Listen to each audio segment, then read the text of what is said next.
la permaculture, c'est quelque chose qu'on a associé notamment en France à l'agriculture. Okay, moi, le premier, quand j'ai entendu permaculture, c'était dans le film Demain. Et dans le film Demain, quand je suis sorti du film, je me suis dit, il faut que tu te bouges. Et en plus, j'ai compris, permaculture égale maraîchage. Quand j'ai fait ma première formation de permaculture, j'ai compris ce que c'était la permaculture. La permaculture, c'est une méthode pour créer des systèmes durables. Cette méthode, elle est basée sur des principes, et ces principes, vous allez pouvoir les appliquer à tout. Okay, donc, sortez-vous bien de la tête le côté agricole. Évidemment, le côté agricole, c'est important. Il est énormément sourcé, on est très bon là-dedans.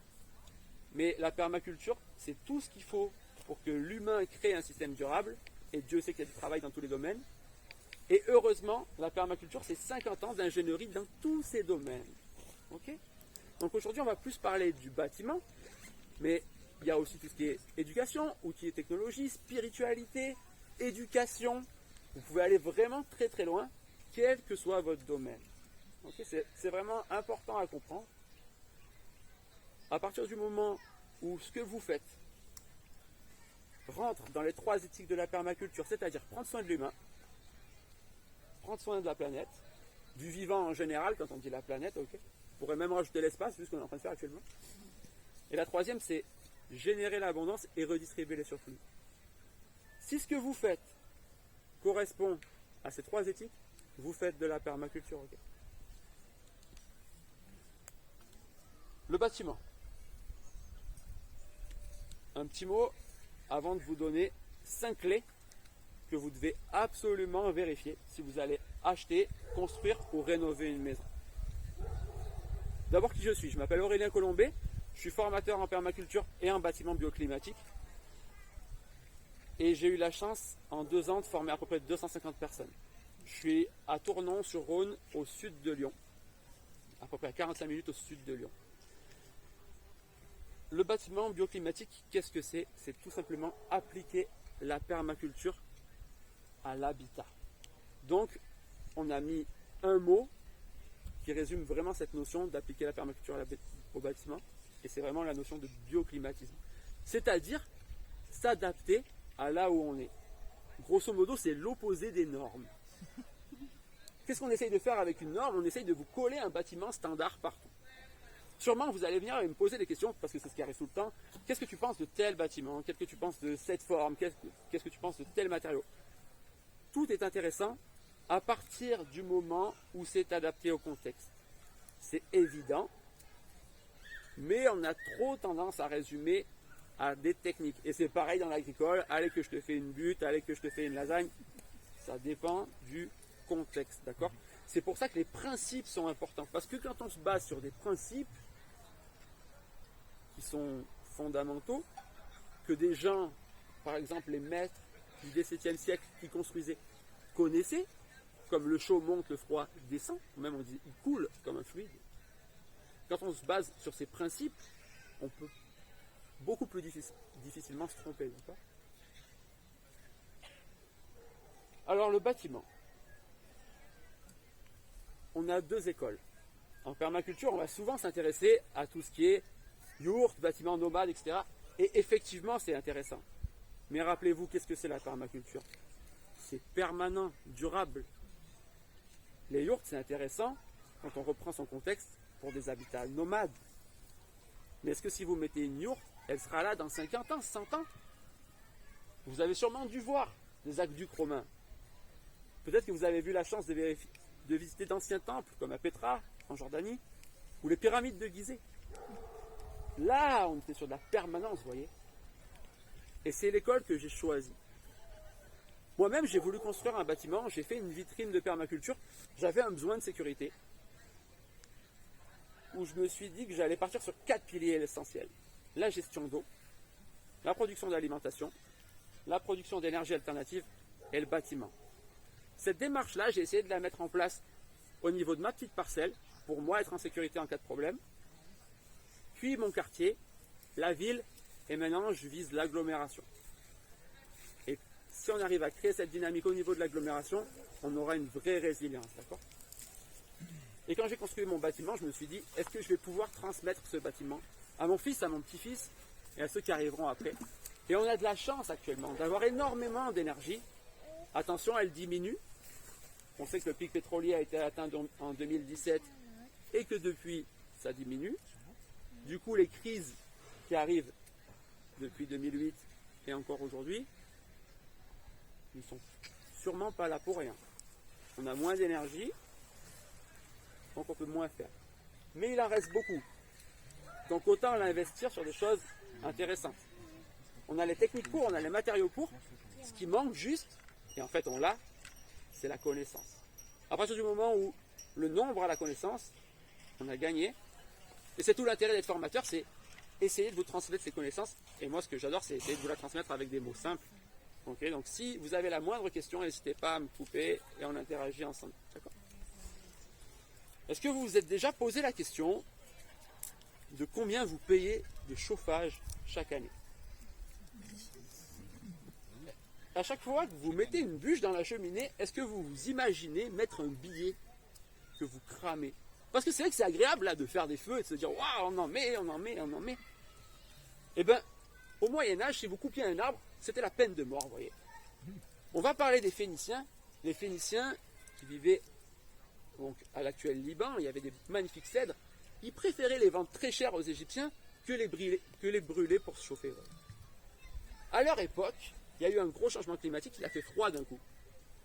Il y avait 3 civilisations à cette époque. Et il n'y en a aucune qui s'est dit « je vais brûler pour me chauffer ». Alors qu'est-ce qu'ils ont fait ? Ils ont fait quelque chose qui est logique, c'est que déjà, ils ont adapté leur bâtiment à la course du soleil. Est-ce que vous avez déjà pris le temps de regarder des lotissements qui se construisent ? En général, les maisons, elles se ressemblent toutes, mais elles ne sont pas orientées pareil. Grosso modo, il y en a qui ont juste et il y en a qui ont faux. Si vous êtes mal orienté, vous allez payer du chauffage pour rien. C'est une erreur autant d'un point de vue écologique, mais aussi d'un point de vue économique.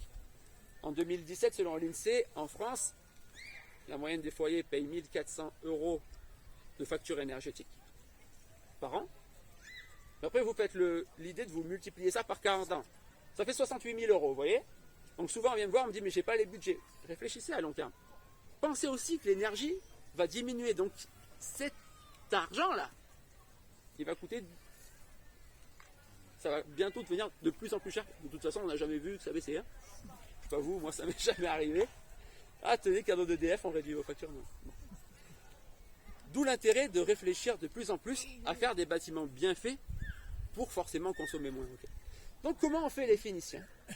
Ils ont adapté leur bâtiment face au soleil.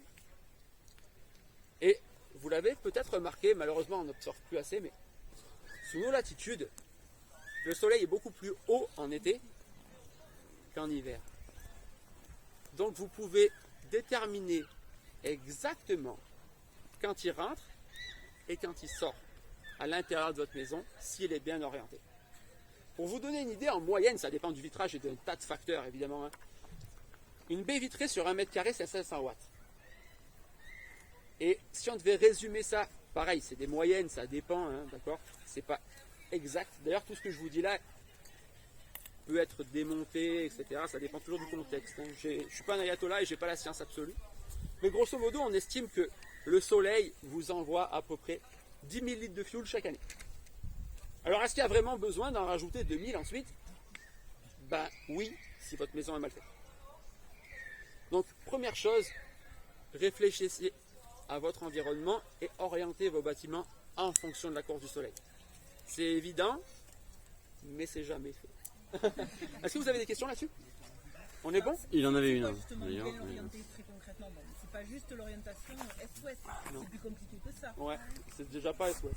Et déjà, c'est pas est-ouest. Bon. Alors, ça va dépendre du contexte, et effectivement. Mais l'idée, c'est que tu bénéficies au maximum du soleil en été, en hiver, mais pas en été. Okay ? Donc là, il faut que tu étudies en fonction de là où tu es, ton contexte.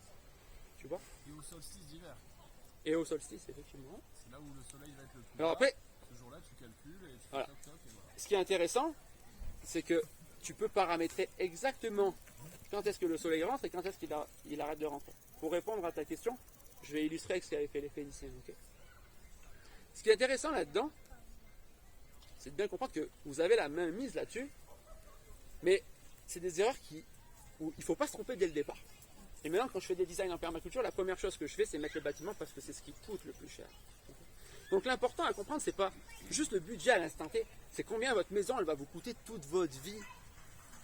Donc partez bien de vos besoins et surtout réfléchissez là à bien la faire. D'accord. Alors, ce qu'avaient fait les Phéniciens, c'est qu'ils ont orienté leurs escaliers plein sud.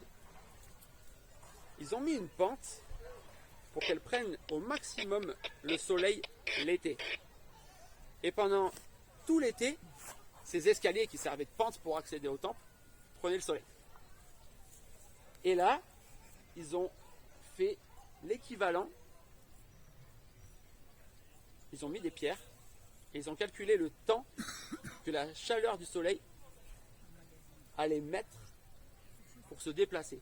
Elle n'est pas vraiment emmagasinée. Ils ont juste calculé son temps de trajet, ce qu'on appelle son déphasage, pour arriver 6 mois plus tard. Et ils ont créé comme un chauffage différé de 6 mois. Vous voyez ? Pour ça, en fait, il suffisait d'orienter bien leurs escaliers au bon angle. Exactement comment vous allez orienter vos panneaux solaires en été, et ça ne sera pas du tout la même orientation en été et en hiver. Faites bien attention à ça. Donc, capter le solaire, vous savez faire. Vous savez où est-ce que vous allez mettre vos panneaux solaires. Vous n'allez pas les mettre plein nord. Okay. Et vous allez les orienter pour bénéficier au mieux. Donc, ces techniques-là, évidemment, vous n'allez pas faire un déphasage de 6 mois chez vous. Mais, vous voyez comment ils ont réfléchi. Et donc, là, ils avaient leurs escaliers comme ça. Le soleil tape. Et au bout de 6 mois, ça ressortait là. Ils n'avaient pas de super isolant comme on a maintenant. Parce que maintenant, on pourrait vraiment avoir des bâtiments qu'on n'aurait pas besoin de chauffer si on isolait bien. Donc, la toute première clé, c'est 1. Isolez très bien vos bâtiments. Il vaut mieux trop que pas assez. Là, il n'y a pas de recette miracle. Il faut juste connaître les principes. Et il n'y a pas de matériau miracle. Chaque matériau est intéressant s'il est placé au bon endroit. Je ne vais pas détailler là-dedans, mais sachez que si l'isolation est bien faite, vous n'avez pas besoin de chauffer votre maison. Surtout pas avec un chauffage. Parce que si, par exemple, vous prenez une maison passive, un simple modem chauffe 4 mètres carrés. Donc quand il fait froid, vous faites une raclette, vous voyez. On en revient au principe de permaculture, un élément, plusieurs fonctions. On ne va pas chauffer pour chauffer. Avant le pétrole, il n'y avait pas de chauffage. Il y avait un endroit où on cuisinait. Okay. Voilà ce qu'ont fait les Phéniciens. Du coup, le soleil tape et au bout de 6 mois, il arrive dans le temple. Et ce qui est intéressant, c'est que comme ce n'est pas la même inclinaison, eh ben, pour le soleil d'hiver, ça ne marche pas. Et donc l'été, eh ben, on a relativement plus frais à l'intérieur du temple. Et ils se sont contentés de mettre des pièces autour pour séparer de l'air. Donc ce qu'on appelle des pièces tampons. Et là, une des grosses erreurs qui arrive beaucoup trop souvent, c'est de prendre un bâtiment avec des pièces tampons faites par les anciens et de se dire je vais le réhabiliter.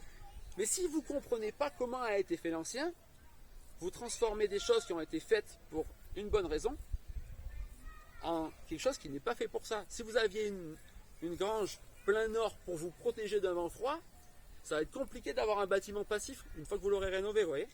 Donc forcément que ça va être énergivore. Parce que vous avez changé le fait pourquoi c'était. Okay. Donc là aussi, ça va dépendre du contexte, mais vous allez avoir besoin de bien observer et bien comprendre ça. On en revient aux clés. Première clé, bien isolé. Okay. Deuxième clé, toujours positionner vos bâtiments en fonction du contexte. Et essayez de faire rentrer la lumière au maximum en hiver et absolument jamais en été. Actuellement, quand on vous vend un bâtiment, on va vous dire la climatisation est obligatoire. Ah bon? Les anciens, pour eux, une maison confortable, là, quand je dis les anciens, on parle du 18e, c'était 14 degrés. Donc moi, je ne suis pas spécialement pour les puits canadiens, parce qu'un puits canadien, ça fait déjà rentrer à 14 degrés. Nous, maintenant, on essaye d'avoir des bâtiments qui sont entre 20 et 25 max. Donc déjà, quand on est au-dessus de 25, on commence à se sentir mal. Mais on aimerait bien que ça ne descende pas en dessous de 20 degrés. Avec la technologie actuelle, on peut le faire. Pour ça, il faut juste être bien isolé. Donc, quand on vous donne et qu'on vous impose, entre guillemets, alors dans les normes, vous êtes imposé d'avoir un chauffage, mais quand on vous dit, en tant que nouvelle maison, on doit avoir une climatisation, il y a un problème. Parce que toutes les maisons anciennes sont fraîches. Okay. Qu'est-ce qui amène cette fraîcheur? C'est l'inertie. Un des gros problèmes qu'il peut y avoir si vous isolez, je ne peux pas dire mal, enfin si je vais dire mal, si vous isolez mal votre maison, c'est-à-dire vous avez beau mettre beaucoup d'isolants, mais si c'est mal fait, vous allez enlever l'inertie ou perdre l'inertie de votre maison. Donc là, dans les normes et dans les statistiques, on va vous dire super, il n'y a pas besoin de chauffage. C'est pour ça que pour les ossatures bois, il faut faire très attention. L'inertie, la densité n'y est plus. C'est-à-dire que dès qu'il va faire chaud, dès que vous aurez réchauffé l'air, il fera chaud. Mais si l'air chaud rentre, vous êtes mal. Alors pourquoi les maisons anciennes sont fraîches comme ça? Parce qu'elles ont énormément d'inertie. C'est-à-dire qu'elles mettent énormément de temps à changer leur température intérieure. Et là, il y a un élément qui est super intéressant. Donc deuxième clé, l'inertie. Le troisième élément qui est obligatoire, c'est une ventilation. Si vous ventilez une maison qui a beaucoup d'inertie, il se passe quelque chose de magique. Vous ouvrez les fenêtres. Imaginons qu'actuellement, la température de vos murs, qui sont lourds, est à 20 degrés. Vous ouvrez les fenêtres, l'air est à 5 degrés. L'air passe, l'air se retrouve à 5 degrés. Vous refermez les fenêtres. Là, vos murs qui sont à 20 degrés commencent à émaner leur chaleur et font remonter la température de la pièce. Si vous n'avez pas d'inertie, ça ne marchera pas. Si vous n'avez que des matériaux légers, ça ne marchera pas. Donc, 4 clés. Orientation en fonction du soleil. Isolation. Inertie. Ventilation. Qu'est-ce qui va se passer si vous ventilez mal? Eh bien, vous chauffez d'un côté, et il y a votre ventilation qui prend ce que vous avez chauffé, de l'air extérieur. Donc vous chauffez, ça prend de l'air froid de l'extérieur, que vous réchauffez et qu'on envoie dehors. Problème. Donc c'est pareil, le système de ventilation doit être très bien réfléchi. Alors comment faisaient les Égyptiens pour climatiser? Eh bien c'est très simple. Vous avez peut-être visité déjà les temples égyptiens, ils construisaient des enceintes autour. Qu'est-ce qui se passe tout à l'heure? On l'a dit, le froid descend. Donc le froid descendait la nuit. Une fois qu'il est venu se stocker, même s'il fait chaud, il va rester en bas. Du coup, vous n'avez plus qu'à ouvrir une petite trappe et l'air frais entre. Pourquoi dans les anciens bâtiments, on trouve toujours des marches et des petits escaliers partout? Eh bien parce qu'il y a ce principe-là. Avec des simples marches d'escalier, vous pouvez choisir d'envoyer le froid vers un endroit ou vous couper du froid. Donc quand vous avez une maison par exemple de plein pied, pour l'accès handicapé, c'est super, mais par contre, dès que vous ouvrez la porte, le froid rentre. Si vous surélevez dès le départ, une petite marche simplement, vous empêchez que le froid rentre tout de suite. Okay. Et vous pouvez même... C'est pas une histoire de vraiment de hauteur. Si, enfin, déjà 8 cm, c'est déjà largement bon. Ouais. Effectivement, vous comprenez bien que le bâtiment c'est un tout, hein. Ça se réfléchit beaucoup plus qu'une heure. Hein. Moi j'ai fait le mien et j'ai passé des nuits. Ça m'a tellement passionné du coup que j'ai voulu transmettre ça. Et surtout j'ai compris qu'il y avait vraiment des erreurs énormes, même chez les professionnels. Tout simplement parce que les professionnels ils appliquent ce qu'on leur a appris à l'instant T pour appliquer un matériau et ils font ça très bien. Bien mieux que moi, c'est pas mentir, je suis partisan. Mais par contre, la globalité est perdue. Et même dans la thermique du bâtiment, en général, les thermiciens vont calculer les calories qui rentrent, les calories qui partent. Mais en calories qui rentrent, ils vont estimer que le soleil, ils ne vont pas considérer que vous, peut-être que le soir, vous aimez bien regarder un film, et donc ce vidéoprojecteur, il va générer de la chaleur, que vous avez un ordinateur, peut-être que vous cuisinez, que vous mangez, est-ce que vous êtes là, est-ce que vous n'êtes pas là. Donc ça, c'est à prendre en compte, vous voyez. Et c'est tout l'intérêt de la permaculture, cette vision globale. Orientation vis-à-vis du soleil, isolation, inertie, ventilation. Avec ventilation, on a la gestion de l'humidité, faites bien attention à ça. Là, actuellement, on aime bien créer des structures étanches, et effectivement, si vous voulez avoir un bâtiment qui est quasiment passif, il faut qu'il soit étanche à l'air. Mais dans l'idéal, on va essayer de bien gérer l'humidité pour qu'elle traverse vos murs. Une bonne gestion de l'humidité, c'est moins de maladies. On est de plus en plus à l'intérieur. Vous devez faire attention à la qualité de votre air. C'est pour ça que la ventilation est super importante. On a des bonnes ventilations mécaniques, on en a des très mauvaises, on en a des bonnes. Et il faut aussi gérer les fenêtres. Mais attention, si on vous impose une ventilation, c'est pas pour rien. Et faites très attention quand vous vous dites que vous voulez vous en passer. Une ventilation, c'est à la fois normé, nécessaire et important. La gestion de l'humidité peut être gérée via la ventilation, mais aussi via le fait que vos murs, on dit respire. Ça ne veut pas dire qu'ils laissent passer l'air, ça veut dire qu'ils laissent sortir l'eau. Si vous laissez pas bien sortir l'eau et vous commencez à des fois mal rénover, à créer des endroits étanches alors qu'avant, par exemple, ils étaient perspirants, l'eau, elle va remonter et si elle rentre dans votre charpente, vous êtes mal. Là, en facture, ça va être horrible de changer une charpente. Donc là, faites très très attention. On en revient à ce que je disais tout à l'heure. Essayez de comprendre ce qui était là et pourquoi c'était là. Et si vous le dénaturez, réfléchissez bien. D'accord ? Vaut mieux prendre son temps. Une dernière chose que j'adore et qui est vraiment relayée avec la permaculture, c'est l'albédo. C'est comment on va jouer avec les couleurs et comment on va marier l'univers autour de la maison pour que votre maison soit confortable. Tout à l'heure, on l'a dit, on va essayer de maximiser les apports lumineux parce que la lumière, c'est de l'énergie, donc on va essayer de maximiser les apports solaires. Et là, en général, on vous dit, vous mettez vos baies vitrées, super, mais vous pouvez aller plus loin que ça. Vous pouvez réfléchir à placer vos accès de manière convenable, s'ils sont blancs, ou votre terrasse, si elle est blanche, pour réfléchir la lumière. Certains, au niveau du bioclimatisme, vont même ajouter ça au niveau des volets. Si vos volets s'ouvrent, faire rentrer la lumière. Vous pouvez y réfléchir au niveau des seuils de fenêtres. Vous avez déjà vu dans les maisons anciennes des toutes petites vitres, parce que le vitrage était très très cher, et parce qu'en plus, quand on met une vitre, on a une rupture au niveau de l'isolation. Ils ouvraient à l'intérieur. Ça veut dire que même un petit apport lumineux, si on ouvre, on peut vraiment en bénéficier. Mais on choisit d'ouvrir. Des fois, c'est pas symétrique. Ils ouvrent quand ils veulent faire rentrer la lumière et ils n'ouvrent pas quand ils veulent pas la faire rentrer. Et on peut jouer avec le volet pour rajouter encore des apports. Okay. Pour en revenir aussi à ce système de petit escalier qui est vraiment merveilleux. Quand les anciens construisaient, rappelez-vous qu'ils avaient le temps et qu'ils prenaient le temps de bien réfléchir au contexte. Ils maîtrisaient très très bien le contexte local. Ce qui était intéressant, là où il ne faut pas se tromper, c'est les prendre pour des naïfs et se dire ils ont fait ça. L'autre jour, j'ai une amie qui m'a dit j'ai plein de marches dans l'intérieur de ma maison. C'est parce qu'à l'époque, ils ne faisaient pas très bien les niveaux ou qu'ils ont rajouté ça après. Je fais non, s'ils avaient bien voulu faire le niveau, ils auraient bien fait le niveau.